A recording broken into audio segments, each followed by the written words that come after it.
सबसे पहले खबरों को खबरदार के लेंस से देखते हैं। आज आपको फारूक अब्दुल्ला और महबूबा मुफ्ती के गुपकार प्लान के बारे में बताएंगे। कश्मीर के अलगाववादी नेता गुपकार घोषणा पत्र से अपनी ही सियासत पर उपकार करना चाहते हैं। ये नेता बहुत बेचैन है और इन्हें तुरंत अनुच्छेद 370 वाला विटामिन चाहिए। आज श्रीनगर में गुपकार रोड पर कैसे 370 वाला माहौल बनाने की कोशिश हुई, ये विस्तार से देखिएगा। इसके बाद खबरों की दिशा को थोड़ा सा मोड़ेंगे और आपको जम्मू कश्मीर में ही बन रही एशिया की सबसे लंबी सुरंग की तरफ ले चलेंगे। इसका निर्माण शुरू करने के लिए नितिन गडकरी ने आज वीडियो कॉन्फ्रेंसिंग के जरिए पहला ब्लास्ट किया। इस धमाके की आवाज चीन तक सुनाई देगी। ये सुरंग 2 घंटे 45 मिनट का समय बचाएगी और भारत के लिए इसका सामरिक महत्व बहुत ज्यादा है। इसके अलावा आपको प्रधानमंत्री नरेंद्र मोदी और गृह मंत्री अमित शाह की संपत्ति का हिसाब किताब देंगे। पिछले 1 साल में पीएम मोदी की संपत्ति में 36 लाख रुपए का इजाफा हुआ है। दूसरी तरफ गृह मंत्री अमित शाह को लगभग 3 करोड़ 60 लाख रुपए का नुकसान हुआ है। इसके पूरे डिटेल अब से थोड़ी देर में दिखाएंगे। आज एक जरूरी वीडियो के जरिए भी हम आपको खबरदार करना चाहते हैं। दिल्ली ट्रैफिक पुलिस के एक सिपाही ने जब एक कार को रोकने की कोशिश की तो कार सवार ने सिपाही को ही टक्कर मार दी। सिपाही कुछ देर तक बॉनेट पर लटका रहा। बाद में पुलिस ने आरोपियों को पकड़ा। इस वीडियो में सड़क वाले अनुशासन का सबक है। आपको बता दें कि भारत में पिछले साल 4,37,000 सड़क दुर्घटनाओं में करीब 1,54,000 लोग मारे गए थे। लेकिन सबसे पहले उत्तर प्रदेश के बलिया से जो बहुत बड़ी खबर आई है, वहां पर सरेआम अफसरों के सामने एक मर्डर हो गया है। दबंगों ने 20 से 25 राउंड गोलियां चलाई और एक व्यक्ति की हत्या कर दी। और सबसे बड़ी बात यह कि यह सब सैकड़ों लोगों की भीड़ और जिले के बड़े अफसरों के बीच हुआ। वहां पर इलाके के सीओ थे, पुलिस फोर्स थी, एसडीएम मौजूद थे। सरकारी कोटे की दुकान के आवंटन के लिए खुली बैठक चल रही थी। आप सोचिए कि किस तरह से ये दबंग बेखौफ थे कि इन्हें किसी की परवाह नहीं थी। पुलिस और प्रशासन वहां पर मौत का तमाशा देख रही थी। पहले आप इस वीडियो को देखिए।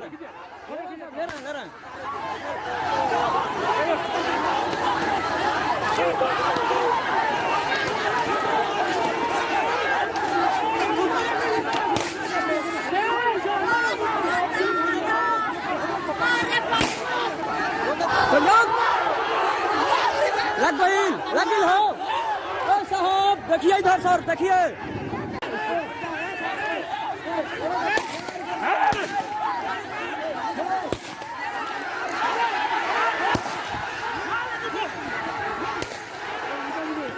उत्तर प्रदेश सरकार ने इस घटना के बाद सीओ एसडीएम को निलंबित कर दिया है। बलिया के दुर्जनपुर गांव में हुए इस गोलीकांड का आरोपी धीरेन्द्र सिंह नाम का व्यक्ति है और जिसे बीजेपी के स्थानीय नेताओं से जुड़ा बताया गया है। विपक्ष ने आरोप लगाया है कि उत्तर प्रदेश में खुला गुंडा राज है। बाद में इस घटना पर बीजेपी ने सफाई दी है कि धीरेन्द्र सिंह किसी पद पर नहीं था। इस बड़ी घटना पर आई प्रतिक्रियाएं आपको दिखाते हैं कि मृतक के परिवार वालों ने क्या कहा, विपक्ष क्या कह रहा है और बलिया में बीजेपी के जिला अध्यक्ष क्या सफाई दे रहे हैं, क्योंकि आरोपी का बीजेपी से कनेक्शन बताया जा रहा है। कोटे को लेकर बैठक हुआ था। इसमें सब एसओ साहब सब मौजूद थे, गांव के पूरे जनता मौजूद थी। एसओ साहब से जो डब्ल्यूसी दबंग है उनसे बात विचार हुआ और उसकी कहा सुनी हुआ। उसके चलते लेकर के हमारे पिताजी को निशान साध कर मार दिए गोली। कौन मारा? डब्ल्यूसी। क्या मारे? 20-25 राउंड मारे। सर, यहाँ जो है पीएससी की मांग की गई थी ग्रामीणों द्वारा। कोई ऐसी रिपोर्ट और सूचना नहीं है। पर्याप्त पुलिस बल है यहाँ लगा हुआ है और लगा हुआ भी था। जैसा भी होगा सब चीजों की जानकारी की जा रही है, आपको बताएं। हम लोग लगातार कह रहे हैं कि सरकार उत्तर प्रदेश में अपराधी चला रहे हैं, गुंडे चला रहे हैं, बलात्कारी चला रहे हैं और वही आज सच सामने आ गया। एसडीएम के सामने, सीओ के सामने भारतीय जनता पार्टी के गुंडे हत्या कर रहे हैं, हत्या करके फरार हो जा रहे हैं। ये उत्तर प्रदेश बनाया योगी जी आपने। देखिए, जो दुर्जनपुर में घटना हुआ है, घटना बहुत ही दुखद हुआ है, निंदनीय हुआ है। और जहाँ तक धीरेन्द्र प्रताप सिंह डब्लू का सवाल है, भारतीय जनता पार्टी में किसी भी दायित्व पर नहीं है। न तो मंडल में कोई दायित्व पे है, न जिले के कोई दायित्व पर है। इसलिए भारतीय जनता पार्टी का कोई दायित्वधारी कार्यकर्ता नहीं। इस समय की एक बड़ी खबर आपको बता दें, भारत ने बातचीत के ऑफर को लेकर पाकिस्तान के झूठ का खंडन किया है। भारत के विदेश मंत्रालय ने कहा है कि पाकिस्तान को बातचीत का कोई ऑफर नहीं दिया गया है। पाकिस्तान के एनएसए मोइद यूसुफ ने यह झूठ बोला था। भारत के विदेश मंत्रालय ने कहा है कि पाकिस्तान भ्रम फैला रहा है ताकि अंदरूनी नाकामी से ध्यान भटका सके। पाकिस्तानी एनएसए का बयान तथ्यहीन है। भारत ने साफ कहा कि पाकिस्तान जब तक आतंकवाद को समर्थन देगा उसके साथ बातचीत का माहौल नहीं बनेगा।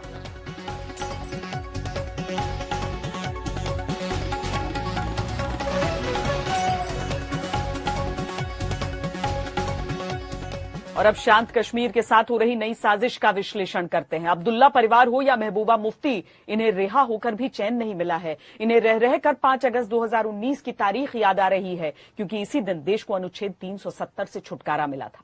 कश्मीर को देश से पूरी तरह जोड़ने के लिए यह बड़ा फैसला था, लेकिन कश्मीर के नेताओं के लिए अपनी राजनीति जरूरी है, क्योंकि 370 हटने से कश्मीर के नेताओं की राजनीति का शटर डाउन हो गया था। इसीलिए अब ये सब नेता छूट जाने के बाद 370 पर पूरा जोर लगा रहे हैं। इन्होंने श्रीनगर में मीटिंग करके उस गुपकार प्लान पर बात की है जो इन नेताओं ने 370 पर फैसले से पहले तैयार किया था।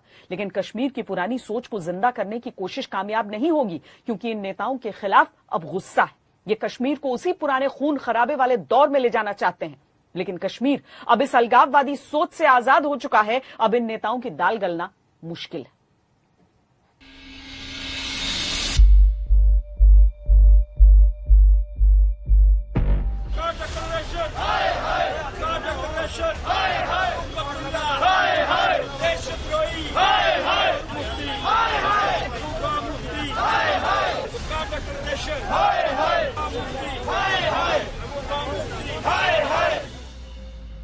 श्रीनगर में मीटिंग चल रही थी, गुपकार प्लान पर बात हो रही थी, लेकिन जम्मू में नारे लग रहे थे।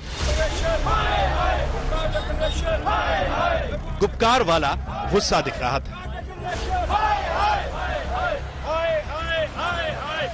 अब्दुल्ला के खिलाफ नारेबाजी हुई,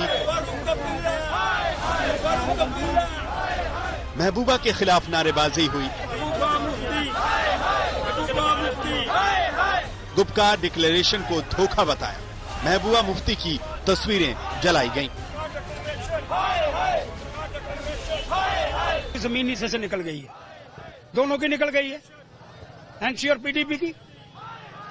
जो आपस के अंदर हिंदुस्तान पाकिस्तान था, आज दोनों इकट्ठे हो गए। किस बात के लिए इकट्ठे हुए? 370-35 है। अरे वो तो पार्लियामेंट के अंदर अपर उसके अंदर पास हो चुका है, अब नियम बन चुका है। अब तो वही उसको तोड़ेगा जिसके पास जब थम्पिंग मेजॉरिटी होगी। और जिंगपिंग जो है यहाँ आकर के थम्पिंग मेजॉरिटी तो देगा नहीं। 370 खत्म हो गया। अरे देश के गृह मंत्री श्री अमित शाह जी ने चुटकी बजा करके 370 खत्म कर दिया। और ये कहते थे कि क्या होगा वहाँ पर खून की नदियां बहेंगी। अरे खून की नदियां छोड़ो, एक मच्छर तक नहीं मरा तुमसे। प्रशासन ने इनको नहीं छोड़ना चाहिए था, इनको बंद रखना चाहिए था, और तब तक नहीं छोड़ना चाहिए था जब तक ये सुधर नहीं जाते। महबूबा मुफ्ती को 435 दिन बाद छोड़ा गया। उमर अब्दुल्ला 221 दिन बाद बाहर आए। फारूक अब्दुल्ला 232 दिन बाद छोड़े गए थे। लेकिन बाहर आते ही ये नेता फिर से पुरानी राजनीति में लग गए। श्रीनगर में फारूक अब्दुल्ला ने अपने घर पर नेताओं को बुलाया। उस गुपकार डिक्लेरेशन की बात हुई जो 1 साल पहले बना था। दरअसल जो ये डिक्लेरेशन गुपकार डिक्लेरेशन के नाम से मशहूर है, दरअसल ये पूरा इलाका जो है, जो ये पूरी सड़क आपको दिख रही है, यही गुपकार रोड है श्रीनगर का, और ये इलाका गुपकार कहलाता है। यहाँ पर सभी जितने भी भूतपूर्व मुख्यमंत्री जम्मू कश्मीर के हैं वो इसी इलाके में, इसी सड़क के आजू बाजू में रहते हैं। महबूबा मुफ्ती भी इसी रोड पर कुछ गज आगे जो है उसका निवास है, तो इसीलिए इसको गुपकार डिक्लेरेशन का नाम दिया गया है। ये जो गुपकार डिक्लेरेशन है, इसका नाम होगा people's alliance for Gupkar declaration. हमारा मकसद है कि जो आईनी सूरत हाल थी 5 अगस्त को पिछले साल, उसको बहाल किया जाए। हमारी जद्दोजहद जो है वो इसी पे मबनी है कि रियासत जम्मू कश्मीर और लद्दाख को वापस जो है सारे हकूक दिए जाएं जो हमारे से छीने गए हैं। गुपकार डिक्लेरेशन पर अगस्त में भी बात हो चुकी थी। बस कश्मीर के नेताओं की रिहाई का इंतजार था। अब जब सभी नेता छूट गए तो काम शुरू हो गया। लेकिन ये एजेंडा काम नहीं आएगा। कश्मीर बदल गया है।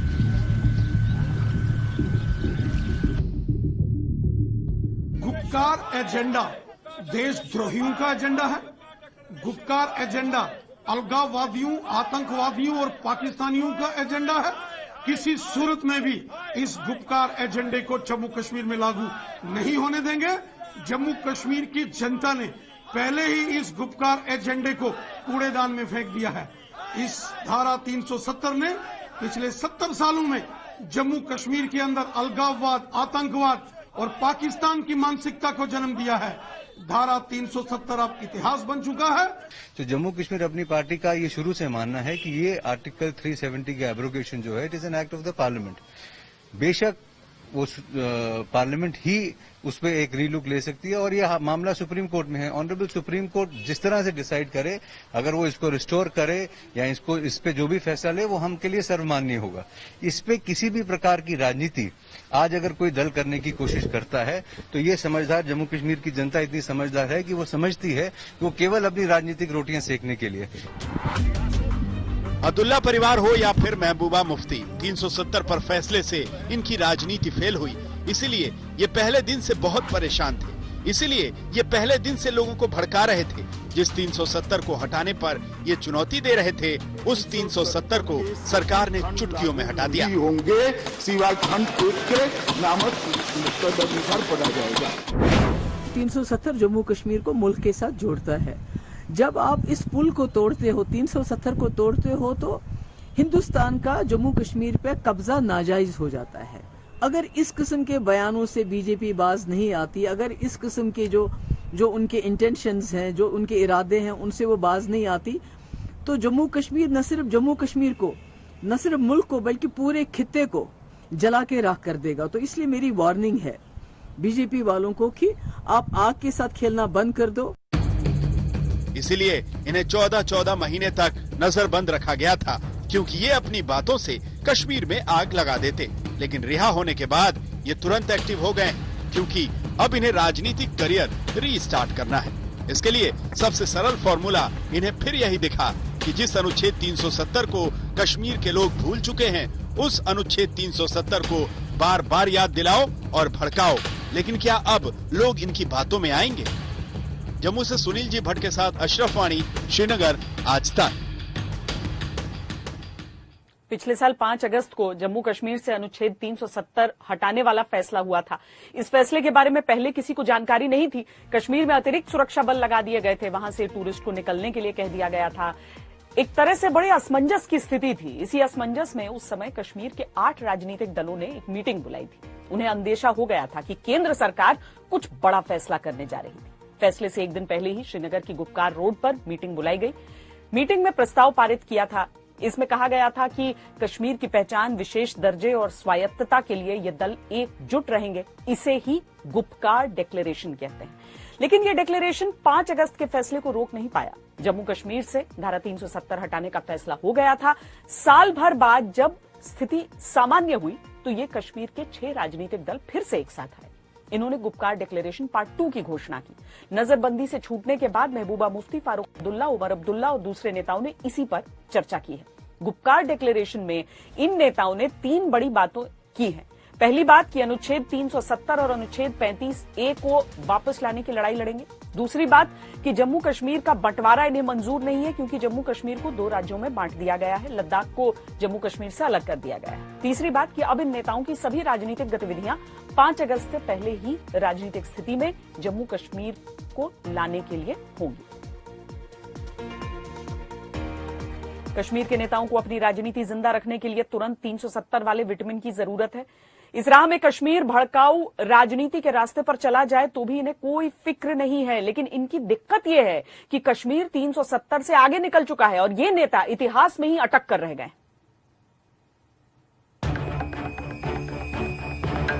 उमर अब्दुल्ला पर अब कोई रोक नहीं, फारूक अब्दुल्ला पर अब कोई रोक नहीं, महबूबा मुफ्ती भी अब बाहर आ चुकी है। अब ये सब मिलकर मीटिंग कर रहे हैं। जो अनुच्छेद 370 इतिहास बन चुका है, उस 370 के मुद्दे पर नए नए प्लान बना रहे हैं। हमारी जद्दोजहद जो है वो इसी पे मबनी है कि रियासत जम्मू कश्मीर और लद्दाख को वापस जो है सारे हकूक दिए जाएं। जो हमारे से छीने गए हैं। कश्मीर बदल गया, लेकिन ये नेता नहीं बदले। सवाल है कि इन्हें खुली छूट क्यों मिल गई? इन्हें नजरबंदी से क्या इसीलिए छोड़ा गया? छूटते ही महबूबा ने क्या कहा था, उसे सुनिए और तेवर समझिए। हम में से कोई भी शख्स उस दिन की डाकाजनी और बेइज्जती को कतन भूल नहीं सकता। अब हम सबको इस बात का इरादा करना होगा कि जो दिल्ली दरबार ने 5 अगस्त को गैर आईनी, गैर जमहूरी, गैर कानूनी तरीके से हमसे छीन लिया, उसे वापस लेना होगा। बल्कि उसके साथ साथ मसले कश्मीर, जिसकी वजह से जम्मू कश्मीर में हजारों लोगों ने अपनी जानें निशावर की, उसको हल करने के लिए हमें अपनी जदोजहद जारी रखनी होगी। मैं मानती हूं ये राह कतन आसान नहीं होगी, लेकिन मुझे यकीन है कि हम सब का हौसला और अज़म ये दुश्वार रास्ता तय करने में हमारा मुआविन होगा। 5 अगस्त की तारीख को ये नेता भूल नहीं पा रहे। कश्मीर को भड़काने वाली सोच अब भी गई नहीं। कश्मीर से अनुच्छेद 370 हटने का दर्द गया नहीं, जैसे अनुच्छेद 370 में ही इनकी जान अटकी हुई थी। अब रिहा हुए तो फिर से इसी एजेंडे पर लग गए।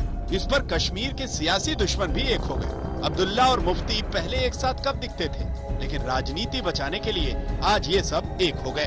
कश्मीर के इन नेताओं की सोच एक है, टारगेट एक है, किसी तरह से 370 को वापस लाना है, अपनी राजनीति बचानी है। फारूक अब्दुल्ला ने तो इस सोच में देशद्रोही बयान दे दिया था। सभी पार्टियों ने आज की बैठक में ये फैसला लिया कि वो जम्मू कश्मीर में अनुच्छेद 370 की बहाली के लिए लड़ते रहेंगे। लेकिन अब दिलचस्प ये होगा कि केंद्र सरकार इन विपक्षी पार्टियों की मांग को किस गंभीरता से लेती है और इनके साथ किस तरह का व्यवहार और रणनीति तय करती है। फारूक अब्दुल्ला का चीन वाला बयान आपको याद ही होगा। देखिए, यहाँ तक चीन का सवाल है, मैंने तो चीन के प्रेसिडेंट को कभी यहाँ बुलाया नहीं। हमारे वजीर आजम ने उसको गुजरात भी बुलाया, उसे झूले पे भी बिठाया, उससे चेन्नई भी ले गए, वहां भी उसको खूब खिलाया, मगर उन्हें वो पसंद नहीं आया एप्लीकेशन ऑफ 370। और उन्हें आर्टिकल 370 को लेकर ये कहा कि हमें ये कबूल नहीं है, और जब तक आप आर्टिकल 370 को रिस्टोर नहीं करेंगे हम रुकने वाले नहीं हैं, क्योंकि तुम्हारे पास अब ये खुला मामला हो गया है। अल्लाह करे कि उनके इस जोर से हमारे लोगों को मदद मिली और हमारा ये 370 और 35A रिस्टोर हो। इसीलिए फारूक अब्दुल्ला हो, उमर अब्दुल्ला हो या महबूबा मुफ्ती हो, इन्हें नजरबंदी से भले ही छोड़ दिया गया, लेकिन इन पर पूरी नजर होनी चाहिए। कश्मीर में हिंसा पर कंट्रोल हुआ है, आग लगाने का अब कोई मौका इन्हें नहीं देना चाहिए। जम्मू से सुनील जी भट्ट और श्रीनगर से अशरफ वाणी के साथ आज तक ब्यूरो। खबरदार में विश्लेषण की दिशा को मोड़ते हैं और जम्मू कश्मीर में ही उस जगह पर ले चलते हैं जहां एशिया की सबसे लंबी सुरंग के निर्माण कार्य का शुभारंभ हो चुका है। वहां एक ऐसा धमाका हुआ है जिसकी आवाज चीन तक सुनाई देगी। मनाली और लेह को साल भर जोड़े रखने वाली अटल टनल के उद्घाटन के बाद जम्मू कश्मीर में जोजिला टनल के निर्माण कार्य की शुरुआत हो गई है। केंद्रीय सड़क परिवहन और राजमार्ग मंत्री नितिन गडकरी ने 14.15 किलोमीटर लंबी जोजिला सुरंग के निर्माण कार्य के लिए वीडियो कॉन्फ्रेंसिंग के जरिए पहला ब्लास्ट किया और काम की शुरुआत की। अब सेना और सिविल इंजीनियर्स की एक टीम जोजिला के पहाड़ को काटकर इस सुरंग का निर्माण करेगी। इस टनल का निर्माण कार्य वर्ष 2026 तक पूरा हो जाएगा, जिसके बाद श्रीनगर घाटी और लेह के बीच पूरे साल संपर्क बना रह सकेगा। अभी यह संपर्क सिर्फ 6 महीने रहता है। जोजिला टनल न सिर्फ आम लोगों के लिए बल्कि भारतीय सेना के लिए बेहद मददगार साबित होगी, जिसके बारे में हम आपको आगे बताएंगे। पहले आपको जोजिला टनल की कुछ खूबियों के बारे में बता देते हैं। जोजिला टनल का निर्माण 11,578 फीट की ऊंचाई पर श्रीनगर लेह नेशनल हाईवे 1 पर हो रहा है। ये 14.15 किलोमीटर लंबी 2 ट्रैफिक लेन वाली टनल होगी, जो 9.5 मीटर चौड़ी और 7.57 मीटर ऊंची होगी। टनल बनने के बाद श्रीनगर, द्रास, करगिल और लेह के इलाके हर मौसम में जुड़े रहेंगे। फिलहाल जो दूरी तय करने में 3.5 घंटे लगते हैं, वो सुरंग बनने के बाद सिर्फ 15 मिनट में पूरी हो सकेगी। इस पूरे प्रोजेक्ट के निर्माण में 6,808 करोड़ 63 लाख रुपए खर्च होंगे। टनल में हर 125 मीटर की दूरी पर आपातकाल फोन कॉल करने की सुविधा होगी। सुरंग में ऑटोमेटिक फायर डिटेक्शन सिस्टम लगा होगा। इसके साथ ही मैनुअल फायर अलार्म का बटन भी होगा। सुरंग की दीवारों पर सीसीटीवी कैमरे लगाए जाएंगे। सुरंग के अंदर गाड़ियों की स्पीड लिमिट 80 किलोमीटर प्रति घंटा होगी। इस टनल के बन जाने से न सिर्फ जम्मू कश्मीर और लद्दाख में चौतरफा आर्थिक और सामाजिक विकास होगा, बल्कि इस टनल का सामरिक महत्व बहुत है। जोजिला टनल की खूबियों और खासियतों पर आधारित हमारी ये रिपोर्ट देखिए। इसे देखने के बाद आप किसी एक्सपर्ट की तरह इस टनल के बारे में जान जाएंगे।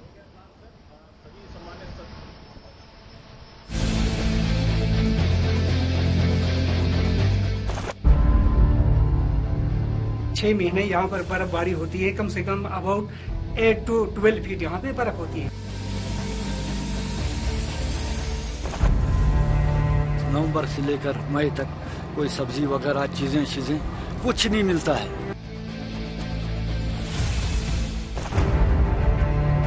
5.5 मंथ यहाँ बैठते हैं, काम करते हैं, तो बाकी 6.5 मंथ घर बैठते हैं।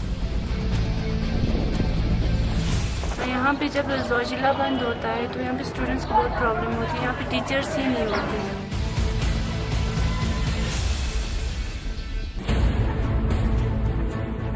कारगिल, द्रास और लद्दाख जो साल के 6 महीने बाकी दुनिया से कटे रहते थे, उन्हें जोड़ने वाली जोजिला टनल के निर्माण कार्य का धमाकेदार आगाज हो चुका है।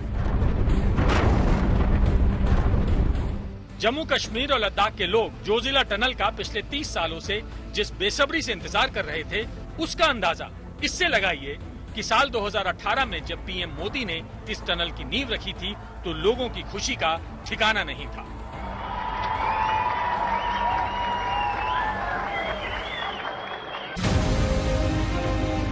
सर्दियों में भारी बर्फबारी के चलते श्रीनगर लेह लद्दाख हाईवे बंद हो जाता है। जोजिला टनल बन जाने से ये हाईवे साल भर खुला रहेगा।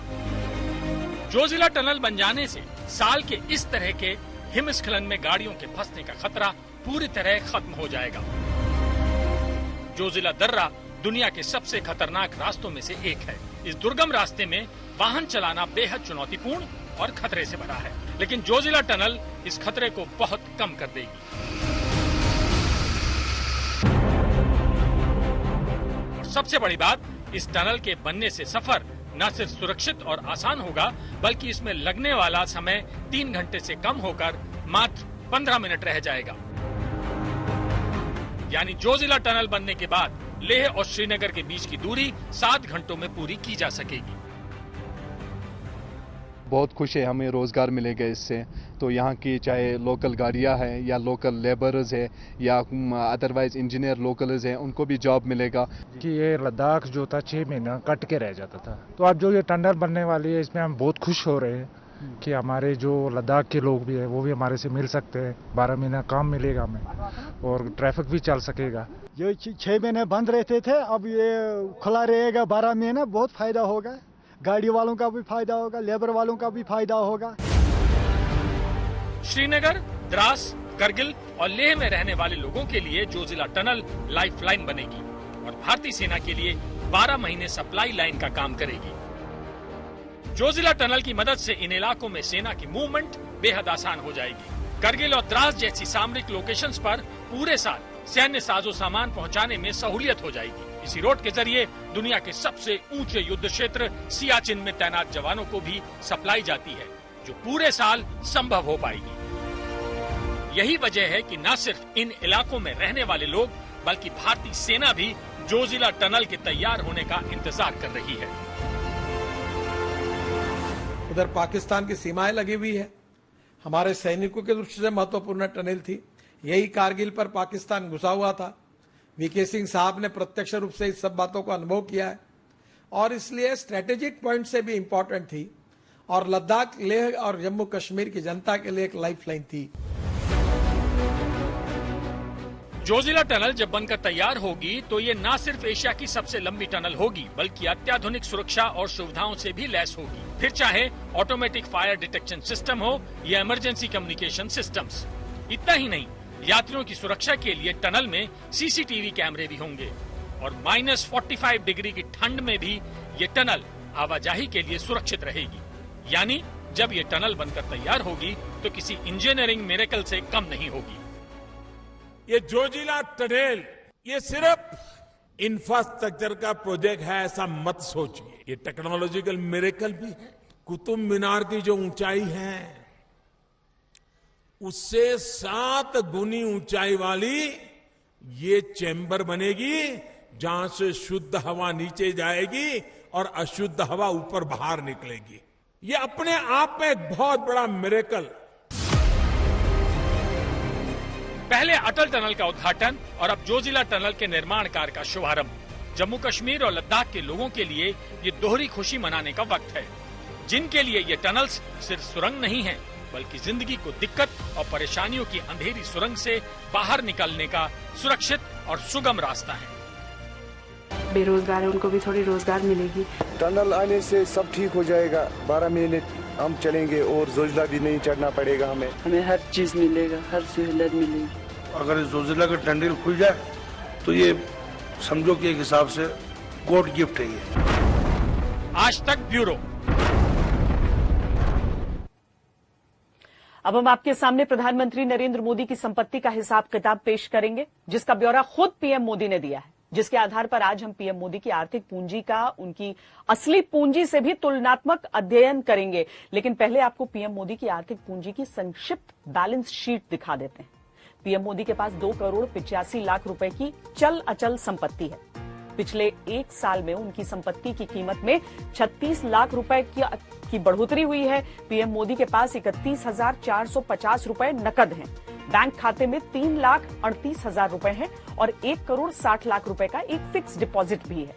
लेकिन पीएम मोदी के ऊपर किसी का कोई कर्ज नहीं है। इसके अलावा पीएम मोदी के पास गांधीनगर में एक मकान है। वो सेविंग भी करते हैं, लेकिन उनके पास अपनी कार नहीं है। मोटे तौर पर यही पीएम मोदी की संपत्ति है। सरकारी व्यवस्था के तहत हर वर्ष प्रधानमंत्री को अपनी संपत्ति का ब्यौरा पेश करना होता है, जिसका पालन पीएम मोदी ने किया है। हालांकि उनकी असली संपत्ति क्या है, इसका इजहार वो कई बार करते हैं और देश के 125 करोड़ भारतीयों के प्यार को अपनी असली जमा पूंजी बताते हैं। इसीलिए आज हमने पीएम मोदी की इस असली पूंजी और उनकी आर्थिक पूंजी से जुड़ा एक विश्लेषण तैयार किया है, जिसे आपको देखना चाहिए। Mister president, you had introduced me to your family in 2017 and today I have the honor to introduce you to my family.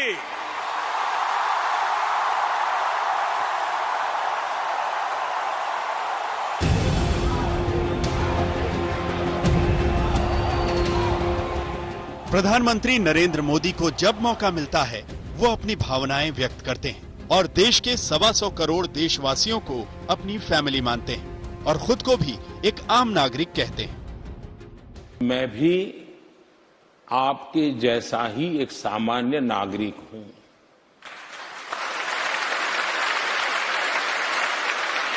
कृपा करके कोई मुझे अलग न समझो। आप मुझे अपने जैसा ही मान लो और वो हकीकत है। मैं किस जगह पे बैठा हूं वो तो एक व्यवस्था का हिस्सा है। पीएम मोदी कहते हैं कि वो जिस पद पर हैं वो व्यवस्था का हिस्सा है और व्यवस्था के मुताबिक देश के प्रधानमंत्रियों को हर महीने सैलरी भी मिलती है और प्रधानमंत्री को भी अपनी निजी संपत्ति रखने का हक है, जिसकी वैल्यू भी घटती बढ़ती रहती है। पीएम मोदी ने देश के सामने अपनी संपत्तियों का ब्यौरा पेश किया है और बताया है कि पिछले साल तक उनके पास 2 करोड़ 49 लाख रुपए की संपत्ति थी, जो इस साल 30 जून तक बढ़कर 2 करोड़ 85 लाख रुपए हो गई। यानी उनकी संपत्ति में एक साल में 36 लाख रुपए का इजाफा हुआ है। उन्होंने ये भी बताया कि उनके ऊपर किसी का कोई कर्ज नहीं है। लेकिन पीएम मोदी अक्सर कहते हैं कि उनकी जमा पूंजी है देश के 125 करोड़ भारतीय जो उन पर भरोसा करते हैं और जनता के इसी कर्ज को उतारने के लिए ही वो बिना कोई छुट्टी लिए दिन रात काम करते हैं। 125 करोड़ देशवासियों ने मुझे क्यों यहाँ बिठाया है? न मेरी कोई जाति है, न मेरा कोई वंशवाद है कि मेरे पिताजी कुछ थे, मेरे दादा कुछ थे, मेरा नाना कुछ थे, कुछ नहीं है जी। तो मेरे पास पूंजी एक ही है, कठोर परिश्रम। मेरे पास पूंजी है मेरे 125 करोड़ देशवासियों का प्यार, और इसलिए मुझे ज्यादा से ज्यादा मेहनत करनी चाहिए। 125 करोड़ भारतीयों का भरोसा, प्यार और दुलार। पीएम मोदी कहते हैं कि यही उनके लिए सब कुछ है, बाकी कुछ नहीं। हालांकि इसके अलावा उनके पास जो कुछ है उसका खुलासा करते हुए उन्होंने बताया कि उनके पास 31,450 रुपए नकद हैं। बैंक खाते में 3,38,000 रुपए हैं। एसबीआई की गांधीनगर शाखा में उनकी एफडी में 1,60,28,039 रुपए हैं और गांधीनगर में 1,10,00,000 रुपए का एक मकान है जिसमें उनकी 25% की हिस्सेदारी है। पीएम मोदी कहते हैं कि रुपए पैसों की उनकी जिंदगी में कोई अहमियत नहीं है, सेवा धर्म ही उनको काम की प्रेरणा देता है। पीएम मोदी का मूल मंत्र है देश की सेवा करना और बदले में लोगों के प्यार की सेविंग्स करना। लेकिन उन्होंने बताया है कि वो 8,43,124 रुपए के नेशनल सेविंग सर्टिफिकेट के जरिए टैक्स सेविंग करते हैं। अपनी जीवन बीमा के लिए 1,50,957 रुपए का प्रीमियम चुकाते हैं। उनके पास नेशनल सेविंग सर्टिफिकेट के 7,61,646 रुपए हैं और करीब 20,000 रुपए के टैक्स फ्री बॉन्ड्स भी हैं। लेकिन जब देश के 125 करोड़ लोगों के प्यार की एफडी हो तो पैसों की एफडी का क्या काम। पीएम मोदी के लिए तो पैसा हाथ का मैल है जिसे वो दोनों हाथों से दान करते हैं। जब मैंने गुजरात छोड़ा था तो ये जो मुझे मिलती थी चीजें, मैं उसका लगातार ऑक्शन करता था पब्लिक में, और ऑक्शन करके उससे जो पैसा आता था वो मैं गर्ल चाइल्ड एजुकेशन के लिए सरकार में डोनेट कर देता था। ये अमाउंट करीब करीब 100 करोड़ से ज्यादा थी जो मैं बच्चियों की शिक्षा के लिए देके कर। वैसे 2019 के लोकसभा चुनाव का पैमाना मानकर तुलना करें तो पीएम मोदी की लोकप्रियता में हुए इजाफे की तुलना में उनकी संपत्ति में कोई खास बदलाव नहीं हुआ है। जो भी थोड़ा बहुत हुआ है वो सैलरी की सेविंग्स और एफडी की ब्याज की वजह से हुआ है। बाकी उनके पास कोई कार नहीं है, सोने की 4 अंगूठियां जरूर हैं। बस कुल जमा यही उनकी चल अचल संपत्ति है और इस संपत्ति की उनकी नजरों में कोई अहमियत नहीं है। वो ये बात देश को कई बार बता चुके हैं। अरे हम तो फकीर आदमी हैं, झोला लेके चल पड़ेंगे जी। और भाइयों बहनों, ये फकीरी है जिसने मुझे गरीबों के लिए लड़ने की ताकत दी है। पीएम मोदी की सैलरी 1,60,000 रुपए प्रति महीना है, यानी 19,20,000 रुपए सालाना। सैलरी के साथ प्रधानमंत्री को सुविधाएं भी मिलती हैं, वो इस रकम में शामिल नहीं है। हालांकि अलग अलग देशों की करेंसी अलग अलग होती है, अर्थव्यवस्था अलग अलग होते हैं, ऐसे में राष्ट्राध्यक्षों की सीधी तुलना नहीं हो सकती, लेकिन कम से कम एक अंदाजा मिल सकता है। सिंगापुर के प्रधानमंत्री ली सेन लुंग की सालाना सैलरी $16,10,000 यानी 11 करोड़ 80 लाख रुपए। अमेरिकी राष्ट्रपति डोनाल्ड ट्रंप की सालाना सैलरी $4 लाख यानी 2 करोड़ 93 लाख रुपए। ऑस्ट्रेलिया के प्रधानमंत्री स्कॉट मॉरिसन की सालाना सैलरी $3,78,000 यानी 2 करोड़ 77 लाख रुपए है। जर्मनी की चांसलर एंजेला मार्केल की सालाना सैलरी है $3,69,000 यानी 2 करोड़ 70 लाख रुपए। और न्यूजीलैंड की प्रधानमंत्री जेसिंडा आर्डन की सालाना सैलरी है $3,39,000 यानी 2 करोड़ 49 लाख रुपए। जाहिर है वैश्विक स्तर पर अपने समकक्षों के मुकाबले पीएम मोदी की सैलरी बेहद कम है। वैसे जहां तक संपत्ति की बात है तो पीएम मोदी की संपत्ति बढ़ी है, लेकिन गृह मंत्री अमित शाह की संपत्ति घट गई है। पिछले वर्ष अमित शाह की संपत्ति की कीमत 32 करोड़ 30 लाख रुपए थी, जो जून 2020 में घटकर 28 करोड़ 63 लाख रुपए रह गई। यानी एक साल में उनकी संपत्ति की कीमत 3 करोड़ 67 लाख रुपए कम हो गए। रक्षा मंत्री राजनाथ सिंह ने 4 करोड़ 94 लाख रुपए की चल अचल संपत्ति की घोषणा की है। वित्त मंत्री निर्मला सीतारमण के पास करीब 1 करोड़ 34 लाख रुपए की संपत्ति है। वाणिज्य एवं उद्योग और रेल मंत्री पीयूष गोयल के पास 27 करोड़ 47 लाख रुपए की चल अचल संपत्ति है। कपड़ा, महिला और बाल विकास मंत्री स्मृति ईरानी ने अपनी कुल चल अचल संपत्ति 4 करोड़ 64 लाख रुपए घोषित की है।